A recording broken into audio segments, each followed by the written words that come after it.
surface, Chris and Shanann Watts had it all. Successful careers, a nice house in a tidy suburb, and 2 healthy kids with a 3rd one on the way. Are you guys excited? Yes? Are you really excited? Oh my goodness. This afternoon, my office filed formal charges against Christopher Lee Watts. The only person who truly knows what happened is Chris Watts. Daddy is a hero. He helps me grow up fun. His case captured the nation since day one, after he stood in front of TV cameras reporting his wife and 2 little girls missing. My kids are my life.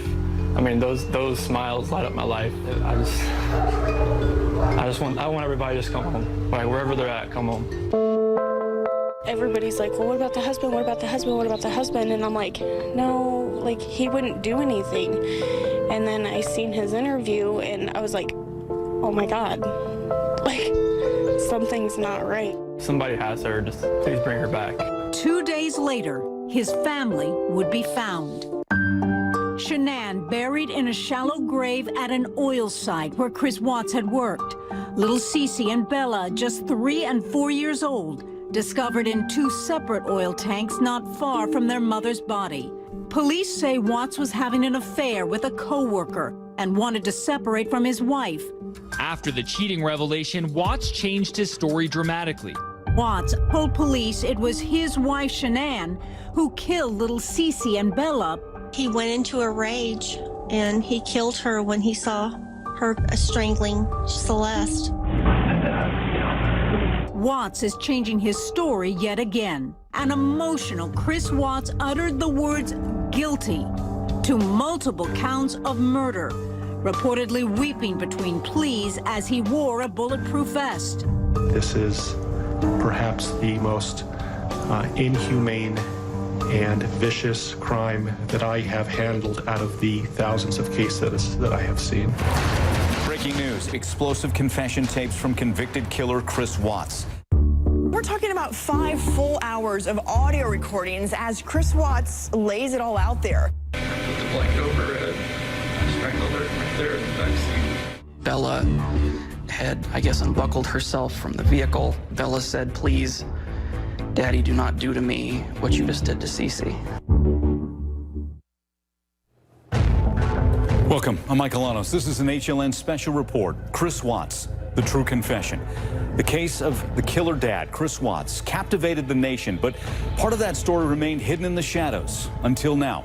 Our team has been scouring through hours of recordings and piles of documents, and through this hour, we're about to take you inside the Watts case like never before. You'll hear murderer Chris Watts, in his own words, describing the horrific murders of his wife and 2 young daughters. Really a warning up front. What you're about to hear is just brutal, and our own Cheyenne Malone has been going through this along with her team. Again, it is hard to go through, but it's really the heart of the case. It really is, Mike, and like you mentioned, we're talking about 5 hours of audio. Chris Watts confessing to killing his pregnant wife and daughters. Very detailed, very cryptic, and these audio recordings. But let's take you back. We all remember Chris Watts making a public plea for his family's safe return. I just want them back. I just want them to come back. And if they're not safe right now, that's what's tearing me apart. That was initially, you know, he said he didn't know what happened to them. Then his story changes and says Shanann killed them. And then now he's confessing, saying that he did things dramatically changing since the early days of that investigation. Mike, listen as Chris Watts tries to explain to police how he could murder his wife and 2 young daughters. Everything that happened that morning, I don't know, like I try to go back in my head. I'm just like, I didn't want to do this, but I did it. And everything just kind of like. Felt like you had to? It just felt like it was. I don't even want to say it felt like I had to. It just felt like there was already something in my mind that was implanted that I was going to do it, and I woke up that morning, it was going to happen, and I had no control of it. You never thought about it before? It was just like, I don't want, like just like in the sentencing hearing, that prosecutor said it takes 2 to 4 minutes for something like that to happen. Like, why couldn't I just let go? I didn't. It's interesting. Okay, just like Was it feeling like it was in motion and you just couldn't stop it? Yeah, it was just like, I don't even want to know what she saw when she looked back at me, honestly. Did you look at her? What was she doing?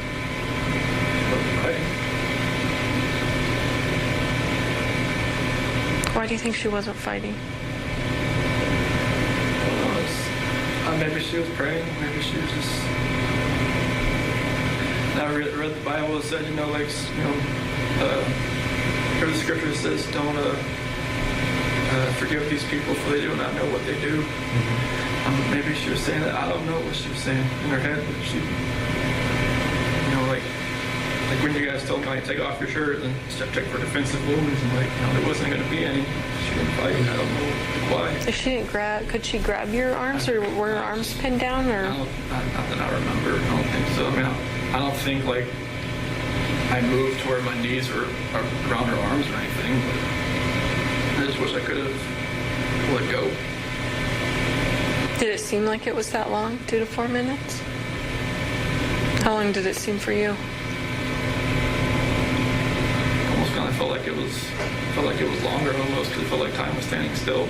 It's kind of like I just saw my life just disappearing before my eyes, but it just like I couldn't let go. It was like somebody else, like if you picture somebody else around you, holding your hands, holding you, keep you from not letting go.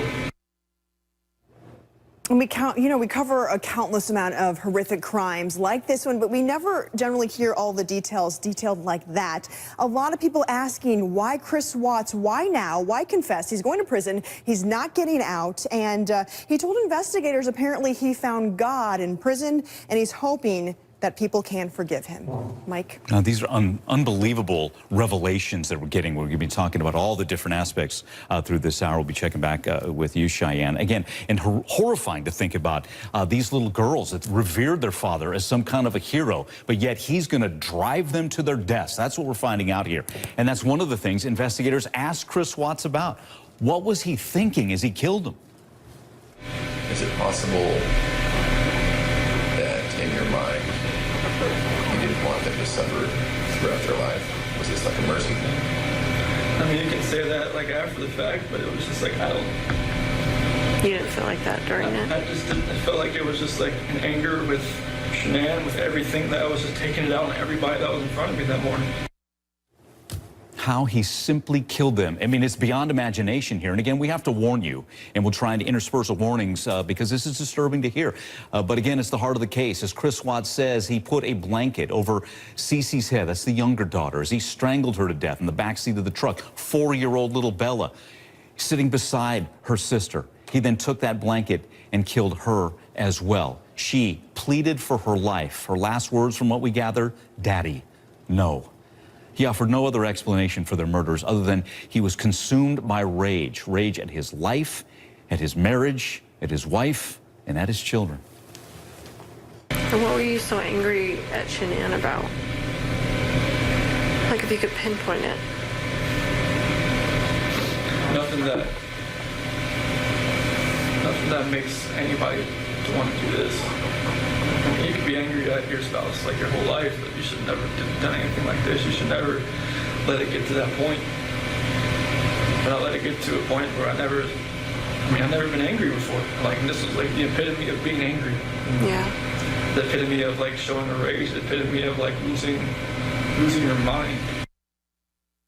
I mean, even like some people in here said, dude, like, what the heck happened? You must have freaking snapped. And like, I walked away. I'm just like, I don't see it in my mind how it could have, like, I look outside every day and like, what could we be doing right now? Right now I'd have a 5-year-old, a 3-year-old, and more than likely a 1-month-old son. And a beautiful wife. And just like, right now it's just me. So sad when you see the pictures. We've seen the videos. Joining us now, two people who covered the story very closely. Pat Lalama, crime journalist. Also, Robbie Ludwig joins us, psychotherapist and author of the book, Till Death Do Us Part. I've got to just get, before we delve into specifics, just your initial reaction to hearing this and these new revelations over the last couple of days. Pat, I'll start with you. Here's what I can tell you. In all the years I've covered crime, very little makes me dizzy or weak in the head or shatters my heart not from being cold or uncaring, but you just hear it all. This, I'm dizzy. I'm absolutely dizzy, and we can get into the minutia of it as we go along, but I've never been speechless when it comes to trying to assess what's inside someone's mind. But one thing I do feel, Mike, I don't believe he found God. Not for 1 second. Wow, as we move forward. And I have to agree with you. To your point, Pat, covering many stories that are just so brutal, but to think of, we're almost seeing this really through the eyes of a 4-year-old little girl who she revered her father as a hero. We saw that in the video.